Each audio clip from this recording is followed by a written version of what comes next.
welcome back to the Loading Up Podcast. I'm your host, Producer J, along with my co-host, Brother Zay. I'm here. What's going on? Not much. Everybody's all right. How are you? I'm doing all right.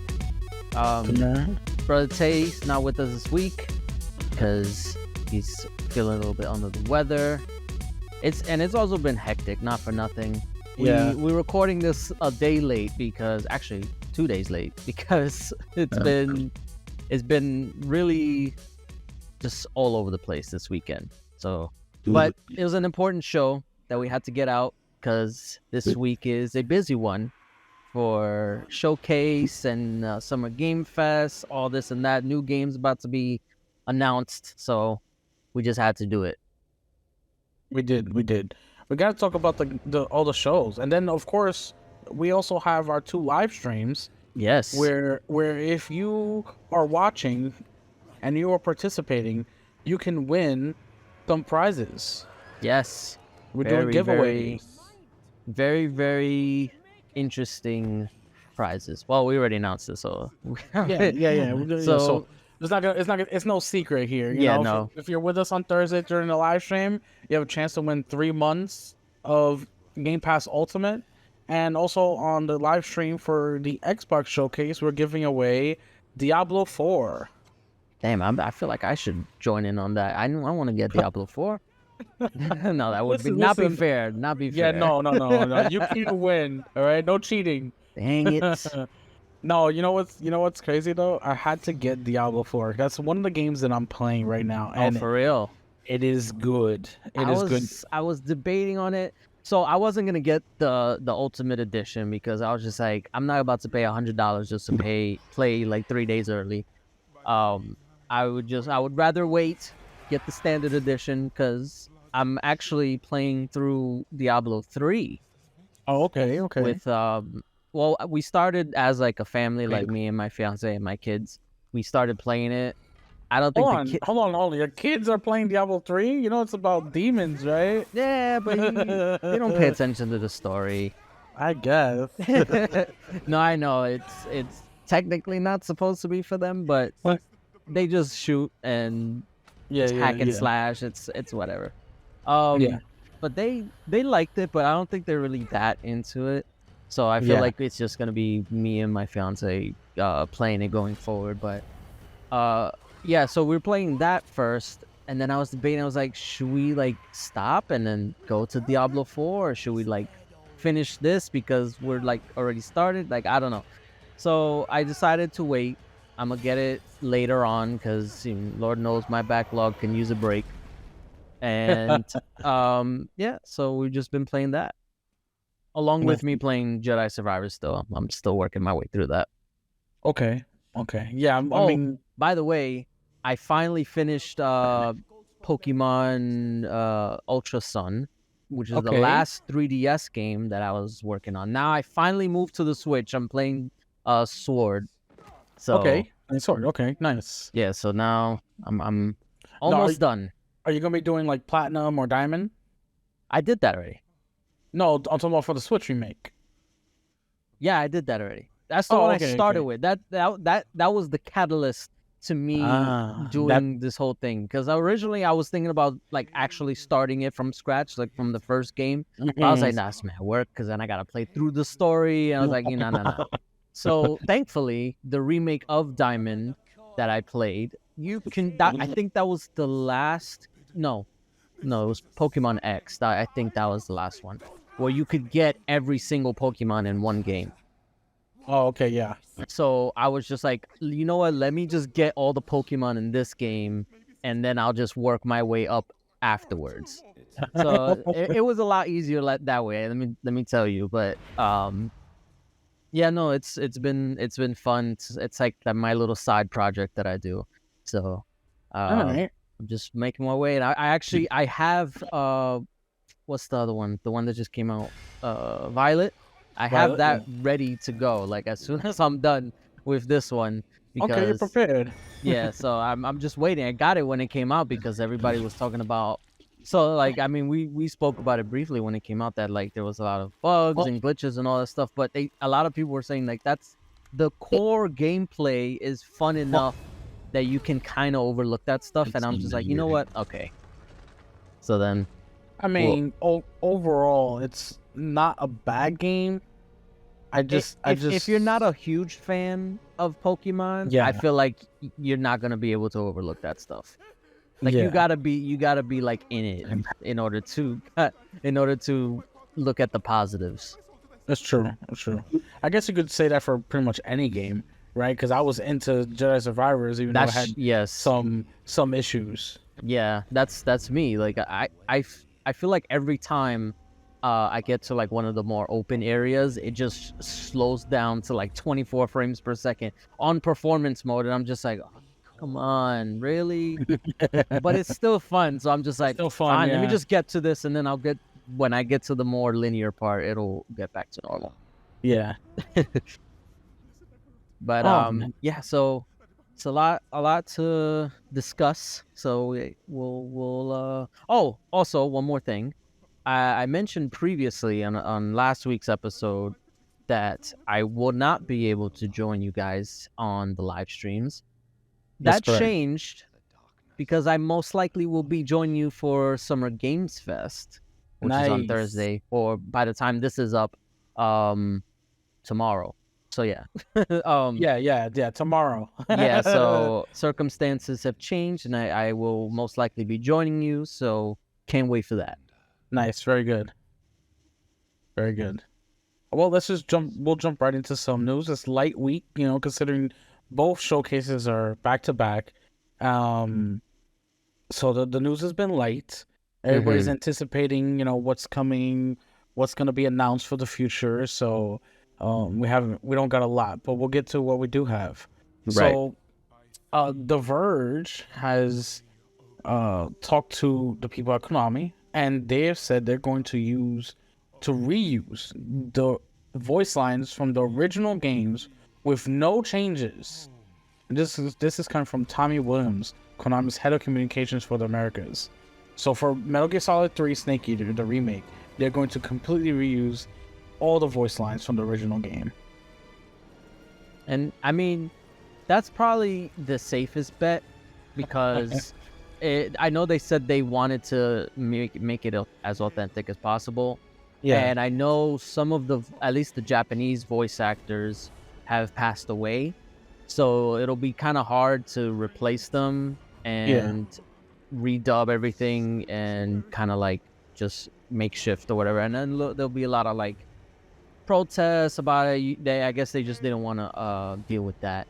But it looks like this might be in the same vein of a remake as The Last of Us Part 1, which also did the same thing, where they took the exact audio from the original game and just worked around it, like just made everything prettier, same cutscenes, same everything.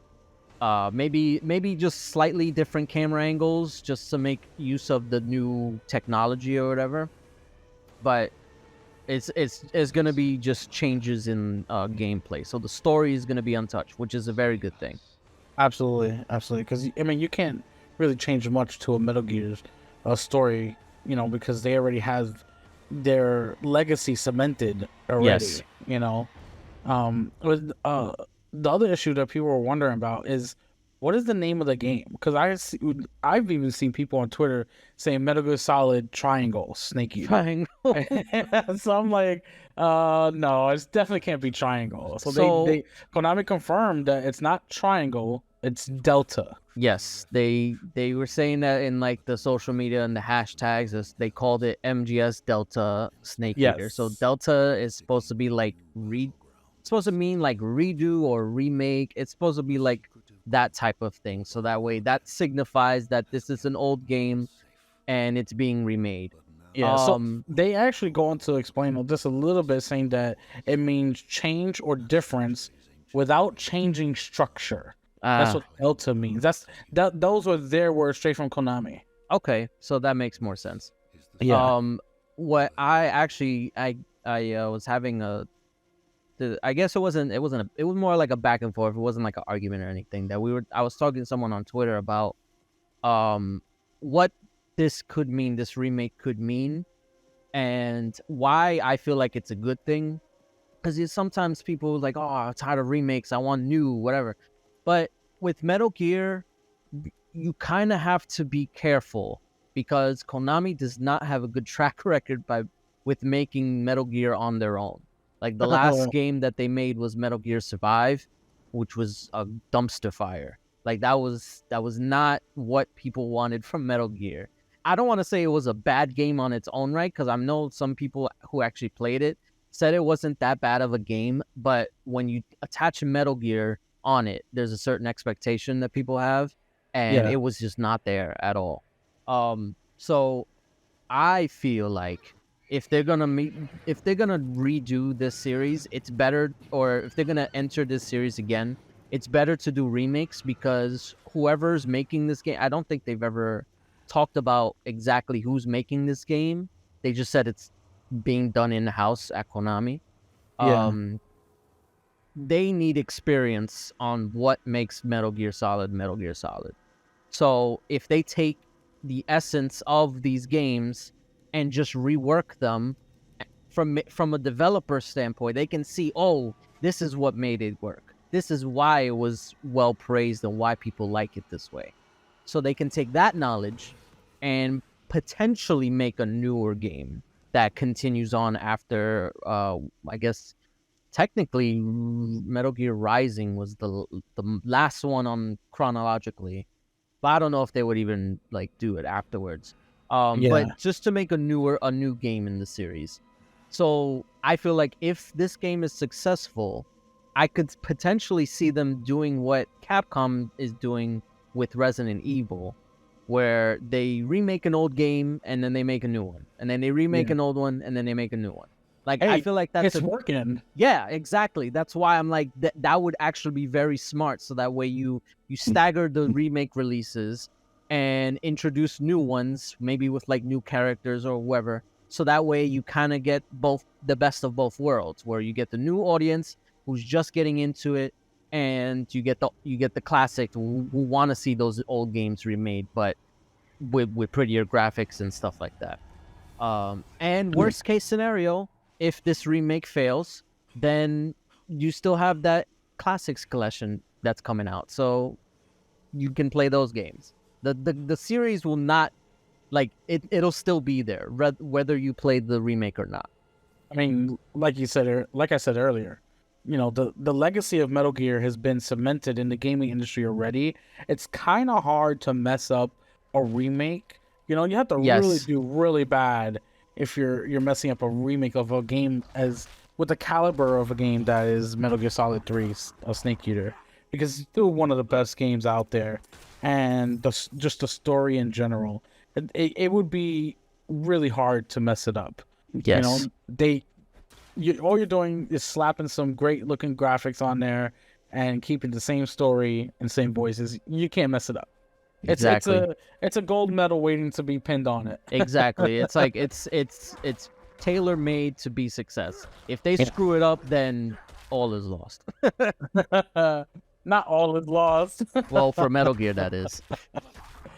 Oh, Just man. stick with the HD remakes or the HD ports. Oh man. All right. Well, we'll continue on. We have some kind of crazy news out of Japan. So last month, the legendary co-creator of Sonic the Hedgehog was arrested for allegedly purchasing shares in a development studio before its involvement in a Dragon Quest game that was announced. A month later, he was arrested a second time for reportedly buying stocks in a company that was set to work on a Final Fantasy spin-off. So last week, Tokyo prosecutors formally charged Nuji Naka for insider trading just over $1 million in Final Fantasy stock. That's crazy. Like, how do you, like, I'm not super into like stock exchange and stuff like that, so like I don't know too much about it, but like, how do you get caught for that, of all things? I mean, it really is silly. Like, he went to work for the makers of Final Fantasy. They were working on, a game that at the time had yet to come out, and they were trying to make this game. He said, you know what, this is going to be a hit. I'm going to purchase some stocks. And they take that very seriously in Japan. You can't be doing stuff like that.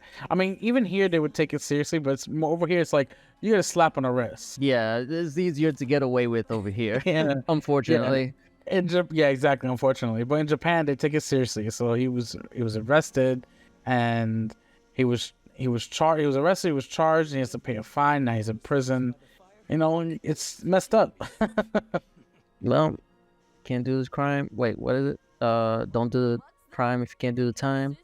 Yeah, definitely. Yeah, it's really silly, and I mean, and it sucks just because he's like a legend. Like, technically, like he's the creator of Sonic, right? You said. Yeah, Sonic. So it's like why would you do something like this? I don't know. People, let's see, their love for money is just it outweighs everything. Yeah, it outweighs everything, which it sucks. That sucks, but what are you gonna do? This should serve as a lesson to other would-be legends in the gaming industry. Don't inside trade. Just don't do it. Don't inside trade. That's great. So, oh man, we'll continue right on. Just some Sony news. So Sony is currently being investigated over concerns it's abusing a dominant position in the video game console market. And it's big because they poked some bears, trying to, stop Microsoft from buying ABK, and they were out there just being the loudest ones to try and stop this. Now the microscope is on Sony, and everybody's looking at them, and even the Japanese Fair Trade Commission looking at both of them to try and see how can they let Sony dominate the market so much without any sort of repercussions or any sort of blocks and anything. So now that's going to be investigated by U.S. investigators. Yeah, it's mostly because so like Sony has been leveraging their connections to like the Japanese market, mm-hmm. and even the US market, and just all like markets in general, that they leverage their connections to the developers there. And yep. Because they've been spending I feel like half of the last generation just paying for timed exclusives and essentially having a working relationship with like developers like Square Enix and Capcom and all those ones where they get those marketing deals and stuff like that. Like, they've been essentially what's the word? Not dampening, but just making it. And Phil Spencer said himself, like, he kind of alluded to it without saying it outright, but Sony makes it hard for Xbox to compete. Like, that's essentially what he said. They make it hard for them to do what they want to do. And that's because they do these third-party deals or whatever. So, and because of that, they now have the market position to continue to do that. It's weird how that works. Like, they started it early, so now they can continue to do it, and they were just like being let free. Like, nobody said anything about it. But now, because of the whole ABK stuff, people are starting to recognize, hey, that is a little bit sus. Like, why are they able to do that without repercussions? Yeah. Like, why is it that they can pay for just these timed exclusives indefinitely and essentially make these games exclusive without making it exclusive? Yeah, so they put down Xbox and, I guess by proxy, Nintendo, in order to bolster up their lineup and make themselves seem better. But that's, in essence, anti-competitive. Absolutely. And it's ironic, though, that they're trying to use that argument against Xbox now with cloud gaming, saying, oh, it's too early, they're going to dominate in the future. And they're using that exact sentiment for cloud gaming in the UK. Exactly. Like, when all these companies are literally lining up to be on the side of Microsoft in this particular situation, saying that it's going to be good for competition because they'll have access to all these games that they didn't have access to before. And not only that, but these developers and publishers, like, they know the game. They know how Sony plays. And they know how Xbox plays. They know that Xbox has been in last place for God knows how long. And Sony finally getting their asses handed to them in one way or another is good, because that's what competition is. Like, you can't just have a losing team constantly lose and lose and lose and lose and lose, and then like just expect things to stay or to change. No, you have to have a win on the other side for once in order for things to actually change. And if these regulators actually want a change, they have to look at it from a different perspective. They can't look at it as, oh, Microsoft's just trying to buy their way to the top. No, they're trying to compete, because that's what Sony is doing. They've been competing by buying these exclusive deals, by buying these marketing deals. Like, all this stuff is in an effort to maintain their position, and Microsoft wants to disrupt that. And that's, whether it be through Game Pass, cloud gaming, whatever the case may be, they have to change the game. And that's what they're doing. And now, at least from the outside looking in, it seems like people are starting to notice that, hey, wait, Sony is kind of being a little bit shady. We should probably look into that. Yeah, for sure. I think that's one reason why the Japanese Fair Trade Commission, they just unequivocally, without any remedies, approved ABK, because they were like, if we block this, they're gonna put an even bigger microscope under us. Exactly. So because they're going to be showing favoritism. Them. Yeah, because like, I mean, I've said it before. I feel like Japanese companies in general, not just in gaming, they tend to favor Japanese-made stuff over Western stuff. So if they do that, then it's like, oh, okay, like what? They don't want any more scrutiny than they need. So it makes more sense. And besides this, it doesn't really affect them, because Microsoft has such a small market share in Japan. So it's like, why would you even block it in the first place? Yeah, for sure. I mean, we'll go right into the next one, because the next one has to deal with Sony helping. The Sony CEO is helping Microsoft, because they're just downplaying cloud gaming and its importance in the market right now. And it just goes to show you that where the allegiance lie when it concerns the CMAs and all the regulatory bodies. If the CEO of Sony can come out and say cloud gaming is not that important, he said it's amazing. He goes on to say, I think cloud gaming itself is an amazing business model, but when it comes to games, the technically difficulties are high, so there will be challenges to cloud gaming, but we want to take on those challenges. So he's downplaying. It's like, it's a good model, but it's too difficult to set gaming for cloud gaming into it right now. Technology is not really there. It's not up to par yet. So we want to be able to tackle those challenges, but it's not that important right now. They're focused on other things. Yeah, and that's basically what Microsoft has been saying, and why they're so open to like letting other streaming services have their games, because like the more you nurture that ecosystem, regardless of where it is, the more it begins to like become more prominent.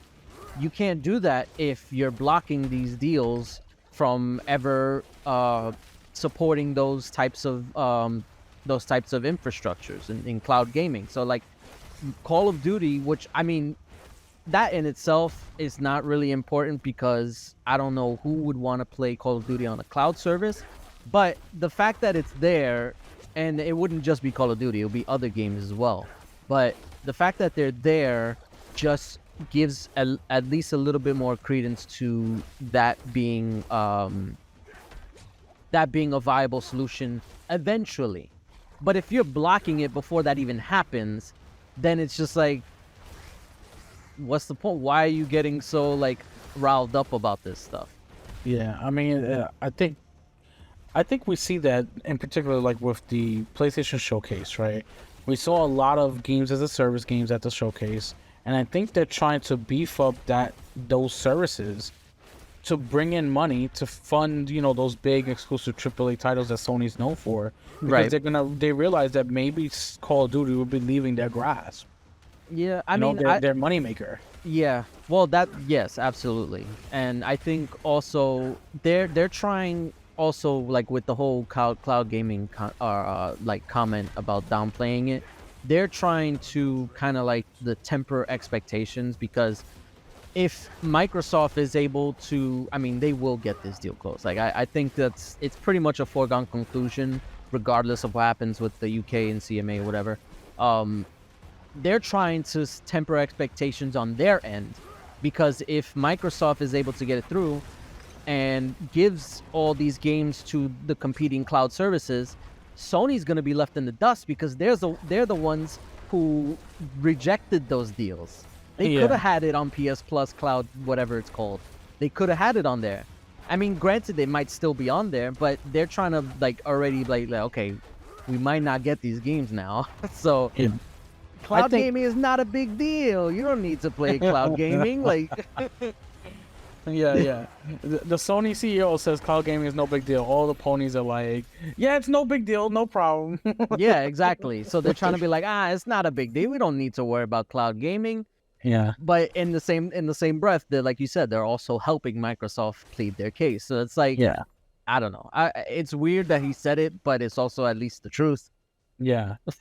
Interesting enough, out of this, and I didn't know, I was reading the article, and back in 2019, now this is all before ABK, CEO Satya Nadella and Sony's CEO Yoshida, they struck a deal in 2019 to work on the partnership with cloud-based solutions for gaming and AI. So this was back in 2019 that they've actually made a partnership to collaborate and work on gaming and AI, specifically with Gran Turismo. They were going to use what they call Gran Turismo Sophie. It's an AI agent.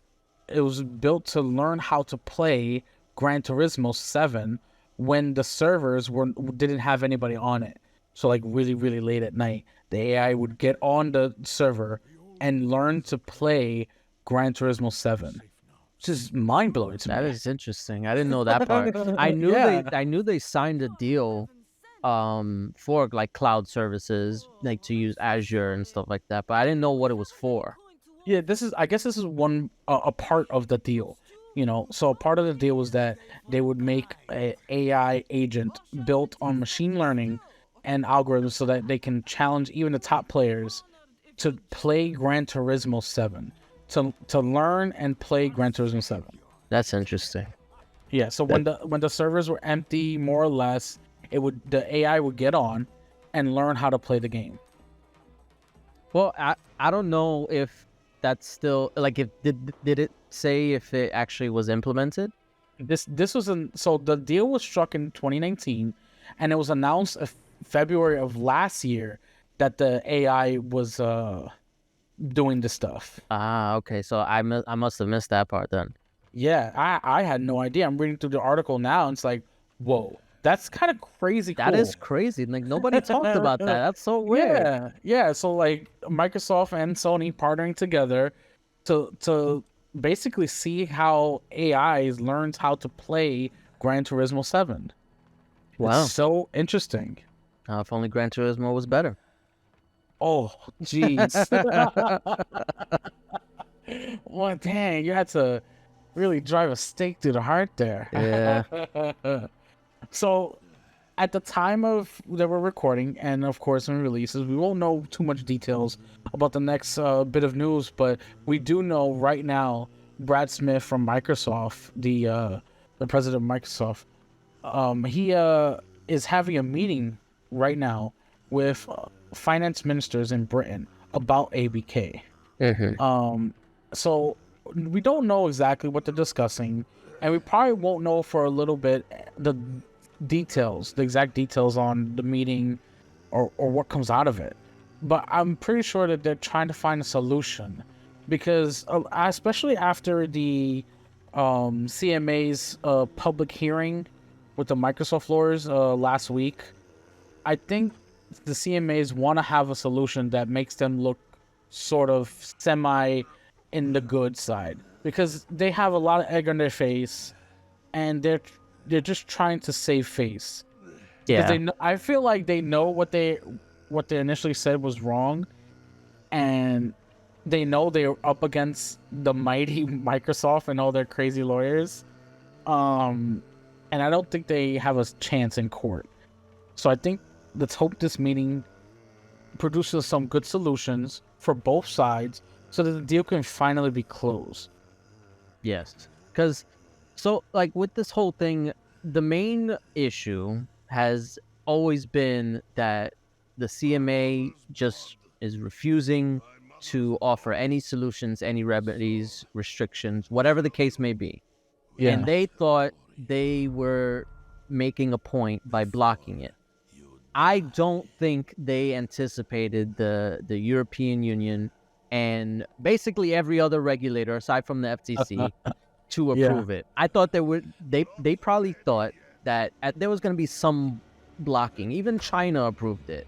Like that was a big win for Microsoft. But I think they probably were going to have they anticipated a little bit more solidarity with other regulators, but literally they are by themselves, except for the FTC. But the FTC is a different case because technically they don't count because they don't have the power to block deals. They can only sue to block, which that's what they're doing, but they're not doing it with a federal court. They're doing it with the administrative court, which is... Yeah, it's not really a full block. Yeah, it's not a full block, and even if they went through with it, it's not like they can do it because then Microsoft can sue back and bring it to a federal court. So it's not like even a preliminary injunction yet. Exactly. They haven't done more like, hey, we want to do this without any evidence. We just want to do this. It's posturing. Like that's all it is. And I think that's what the CMA has also been doing. They've been posturing. They've been trying to make a name for themselves, trying to say, hey, look at us, we're important. So but the fact is that now, like you said, they have egg on their face.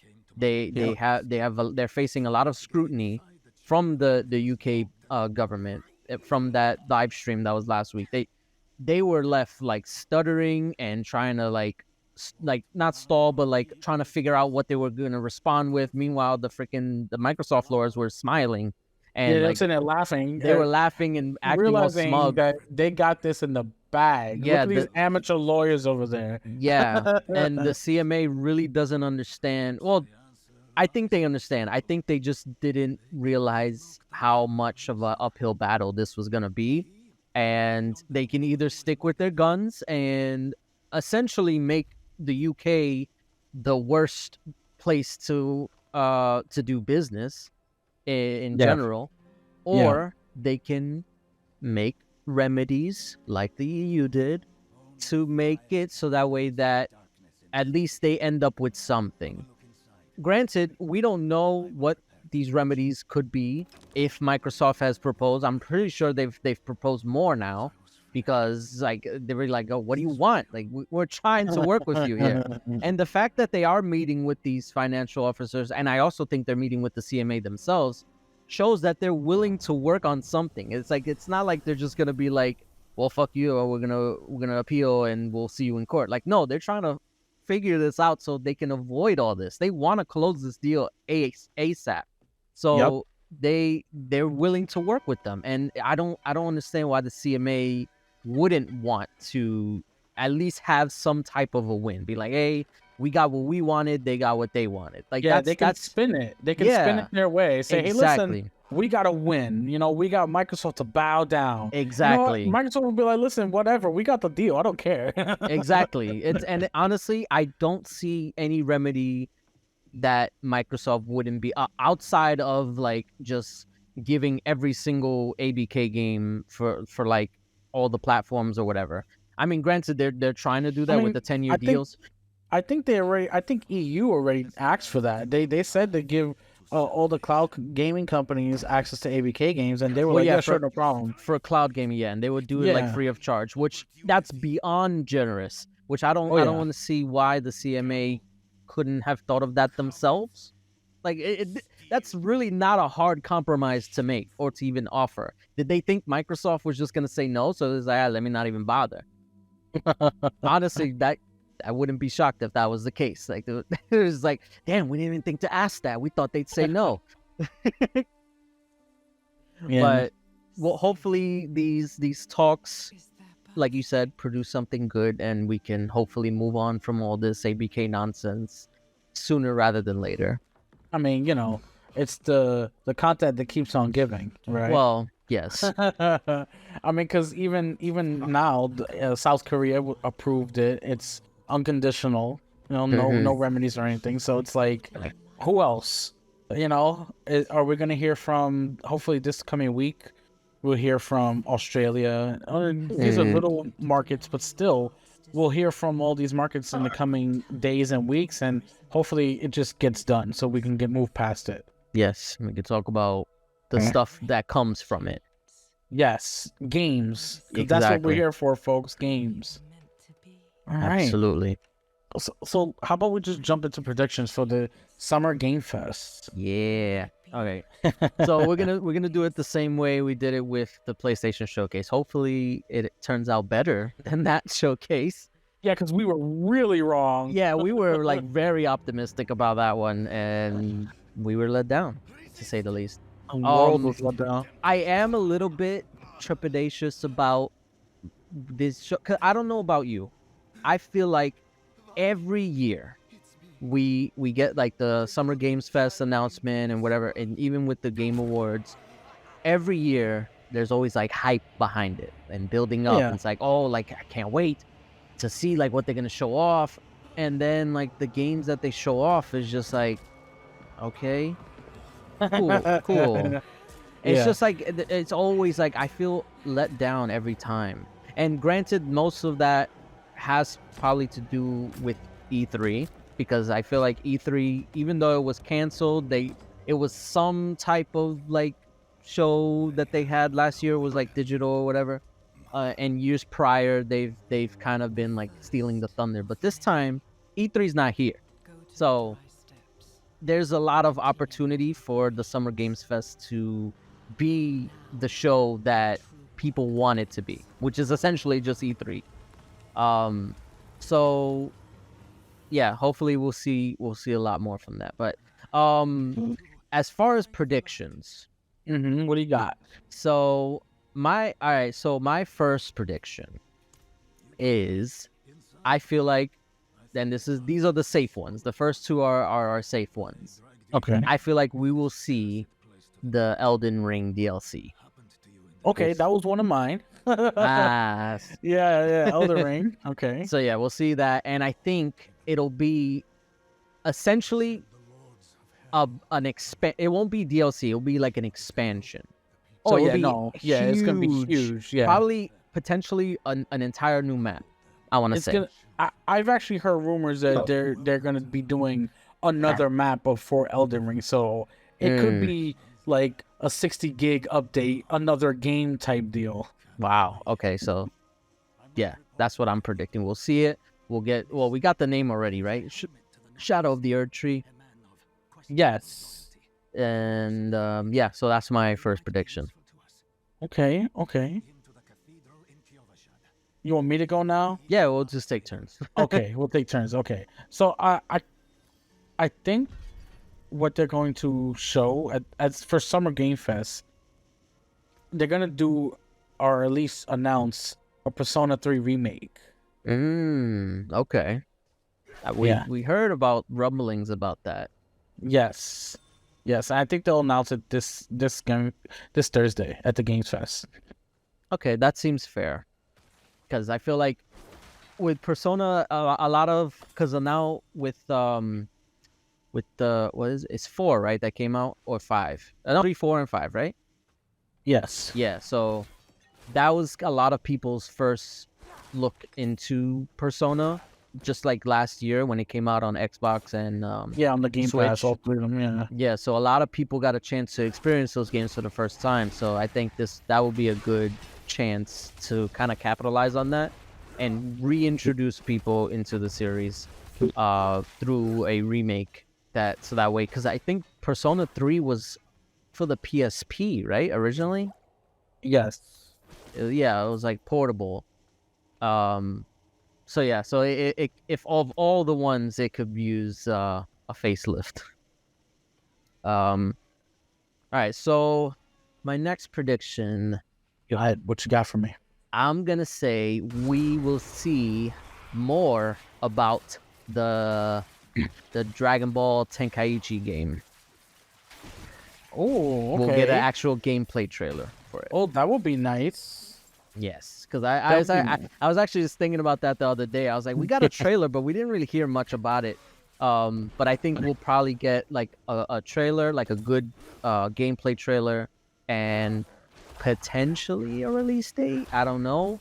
Maybe like a release window, maybe like spring 2024 or something like that. Okay. So for mine, I think we're gonna see some more Call of Duty, the new Call of Duty, the Modern Warfare 3, and I think they're going to show some more of what they have revealed a zombies mode for their new game, because it's gonna be made by Sledgehammer, so they're gonna be having like a zombies in the Modern Warfare era. So I think we're gonna show some more of that. That would be pretty cool. Yeah, I hope that's there. It's very strange because I feel like around May is when we usually start hearing about, or like trailers and stuff like that regarding Call of Duty, and we haven't heard nothing outside of like rumors about it being Modern Warfare 3 and Sledgehammer and then the zombies. Outside of that, we haven't heard anything. So it's kind of like, what's going on? And then even what was his name? Bobby Kotick was talking about how usually around this time is when they start talking about potential future deals with PlayStation, but they're not being, obviously given the circumstances. The relationship's not up there yet. Yeah, it's not on the best of terms right now. They're not picking up each other's phone calls right now. They're on block. They're leaving each other on red. So yeah, no, it would be interesting if Summer Games Fest got this, and not even Xbox. I feel like Xbox would have gotten it, given the whole situation. But I think PlayStation still technically has marketing. Yeah, I think they still have marketing rights. I think they have that until next year. Yeah, so I mean, it would be also strange if Sony I was gonna say forgoed. Is that the right word? It sounds right. I don't know. if they had Call of Duty advertising and they left it off their showcase, like why would you do that? Yeah, maybe because of the whole ABK stuff, they don't want to be associated anymore. But well, I mean, you never know, because according to so-called insiders, they held back a lot, right? Yeah. We didn't show because we held back trope. But why would they hold back if they could get, like, I don't know. It's just so stupid to it's stupid. Yeah. But anyway, it would be interesting to see it there. For sure. That would be a huge get for Jeff Keighley. Definitely. So what's your big one? My big one, my crazy wild prediction is we're gonna get Wolverine. Oh, we're gonna see Wolverine. I know it's just crazy, basically what I just said before, that Sony would hold back from their own showcase to put on a different showcase. But yeah, why would they do that? I don't know why. I don't know why they would do that, but it would be crazy if we saw Wolverine there. If they listen to this, if they had shown Wolverine at the PlayStation showcase, the PlayStation showcase would have went to like at least a 7 out of 10 instead of the 4 out of 10 I gave it. Honestly, that is true. And a lot of people have been saying like they are doing that they held stuff off the showcase to put on Jeff Keighley, because I don't know if you've seen him on Twitter and stuff like that. He's very like PlayStation centric. Like he'll report on stuff for Xbox and Switch and Nintendo, whatever, but he mostly focuses on PlayStation stuff. I mean, most of his board is also heavy PlayStation bias board, most of his review board and everything before they decide what gets on the show. Yeah, which is also weird because Xbox has given them or him a lot of stuff to like debut. They debuted the Series X on the Game Awards in 2019. So it's like, how do you like not start like being a little bit more unbiased? And then they gave him Hellblade like twice. They gave him Hellblade twice to show off, and still like, no, PlayStation. That's why I'm kind of hoping for, at least for the Games Fest, Xbox is not there too much. You know, show some of the if you want to do anything, show some of the games as a service stuff there. Maybe some Sea of Thieves DLCs. You know, so some Halo Infinite stuff at the show at the Summer's Game Fest, and leave the showcase for all your first party craziness. Yes, I feel like that's probably the best bet. I mean, they did it with the Game Awards, where people were complaining that they weren't at the Game Awards, and then like a few weeks later they had their own little developer direct thing. Yes. So I think that's what they're doing now. So what's your crazy wild prediction? I mean, I don't know if it's crazy or wild, but I mean, I guess we'll see, because everybody's been talking about it for a long time.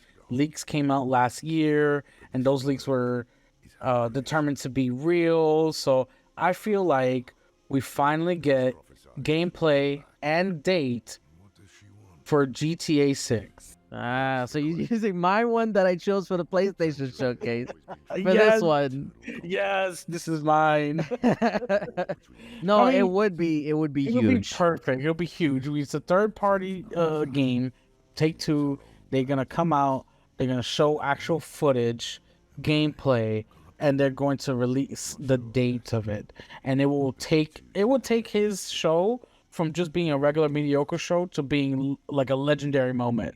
Yes, honestly, I can say if they got GTA 6, that would be over the top. That would put the show over the top as like an all-time great. Yeah, definitely. And it would live up to the hype, finally. Yeah, because you know what? Gamers in general, us, our community here at Loading Up, we need W's. We need gaming W's. No more L's. And doesn't matter what platform you're playing on. PC, PlayStation, Xbox, it doesn't matter. Every platform has had L's all over the place. Yes, between PC ports and PlayStation showcases and Xbox's Redfall fail, we need W's for games. No matter the platform, us gamers have to expect better and hopefully receive better. Yes, absolutely. 100% agree. All right. So with that, we can move on to the Xbox showcase. Oh, now, man, we're doing both showcases? Yeah, what you thought? Yeah, this is good. So, same format, two regular predictions and then a crazy one. Okay. So we kind of agree that Xbox, if they were to show anything at the Summer Games Fest, they would have saved the big ones for their showcase. So I think we are going to see, for my first prediction, I think we're going to see Avowed gameplay. Ooh, that would be nice. Yes, we're going to see maybe not gameplay. We'll probably see at least in engine. Yeah. So hold on. Just a sidestep real quick. And Greenberg on Twitter announced that the showcase for the Xbox showcase will have either not just all CGI. We're talking about in-game footage, gameplay, and cinematic. Nothing is going to be all CGI. Perfect. This is him confirming this on Twitter. So and in the past, Aaron Greenberg is always he's always the temper expectations. Temper your expectations. He's always like, oh, don't expect too much. But this week he's been on fire. You can tell he has like he's like invigorated with like I think it was because of the whole PlayStation showcase that he's like, oh shit, now we got a good ass show for you guys. Yeah, and he can't hide it. Yeah, he's seen the show. He can't hide it so much. He wants it to release right now so he could just be in the moment with the fans. So, I mean, all right, back to the predictions. I'm sorry. Yeah. But yeah, no, with Avowed, I feel like we'll see in-engine, maybe some gameplay, because I feel like that's because they what they call it, the elusive 5 or something like that. Yeah, the elusive 5. Every game that was shown off in 2020 from Xbox like has just been like nothing. Like you haven't heard anything about it. But this one, was one of those games, and I feel like it's been long enough that we can see it. I don't know if we'll get a date. Well, I mean, I feel like they've learned their lesson in terms of like the whole 12-month thing and committing to dates. Aaron Greenberg also announced they're not doing the 12-month thing. Oh, okay, good. Yeah, so that's out the window. Thank God. Yes. So I think if anything, we'll probably see it. They'll probably hit or target spring 2024 or maybe summer 2024. Okay. All right, so I guess my first one would have to be Fable. And did you see that? I that did, teaser? Of course. The teaser. Potential teaser. Yeah, they knew what they're doing. All right, so everybody's always talking about don't expect too much. If you expect so much, you'll be disappointed. But after everything I've seen and heard this week, especially on Twitter from Xbox executives, I can't help it. Help it.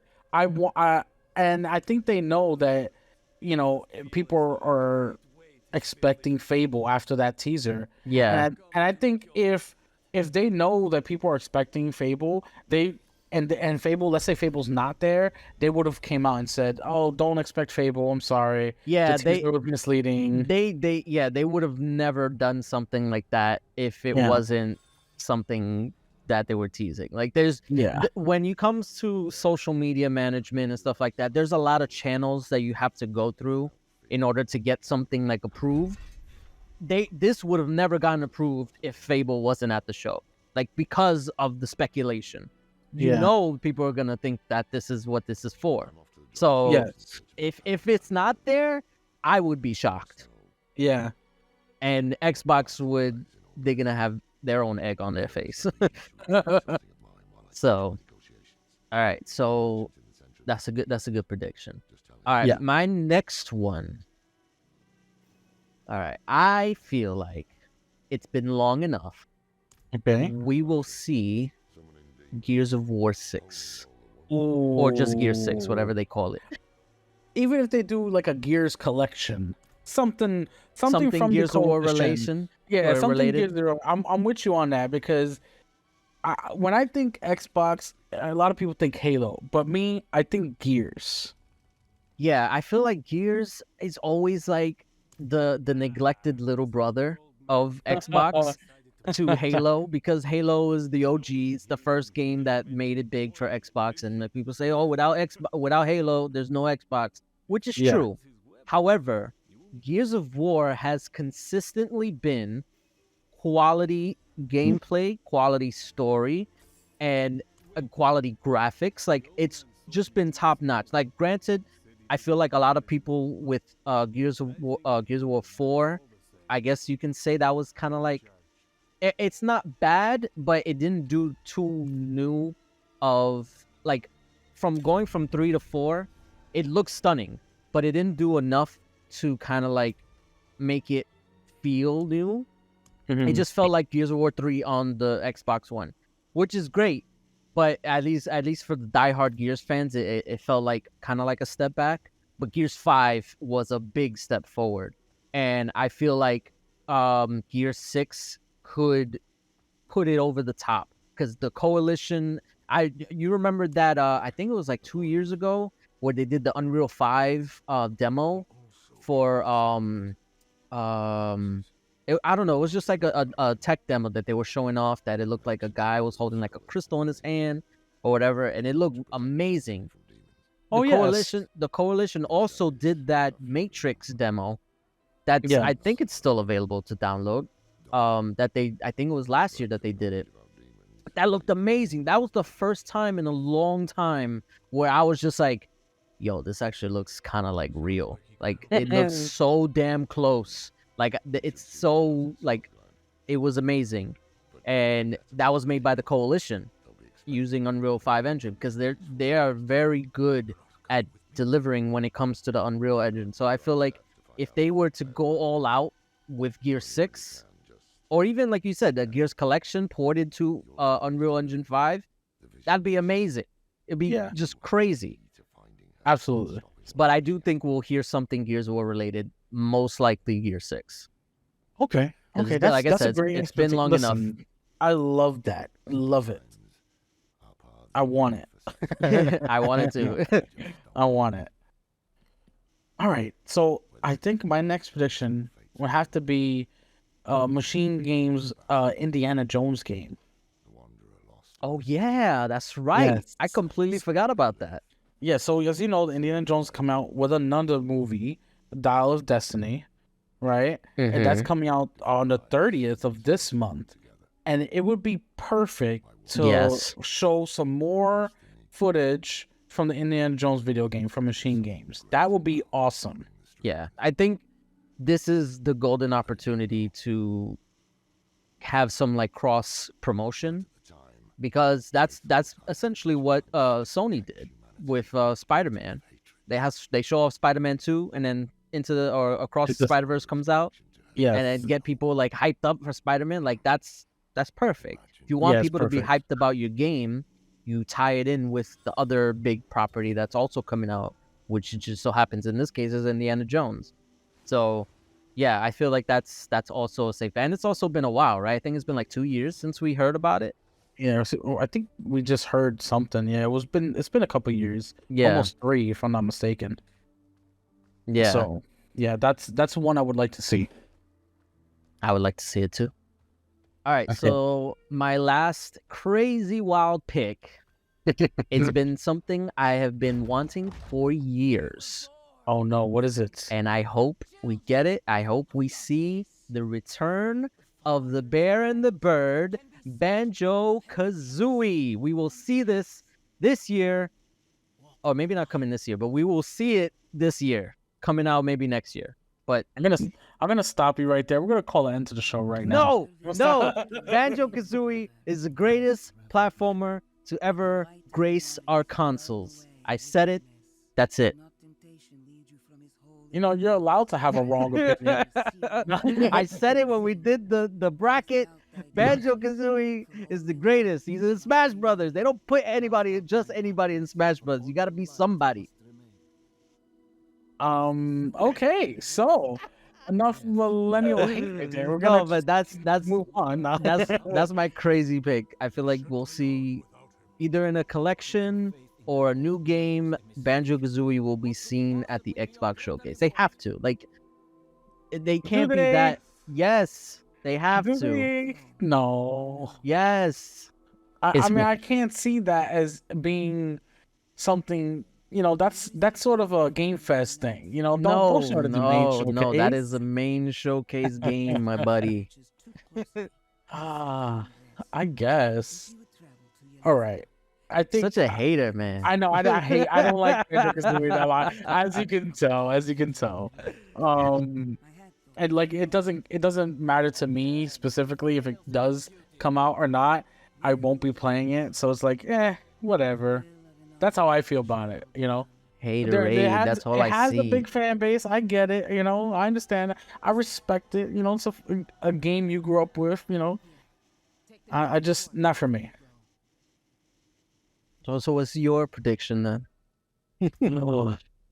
So the last one, I think it's crazy because I don't know if we'll see this for a long time, because all we got was basically a title. That's all we got. We got a title screen.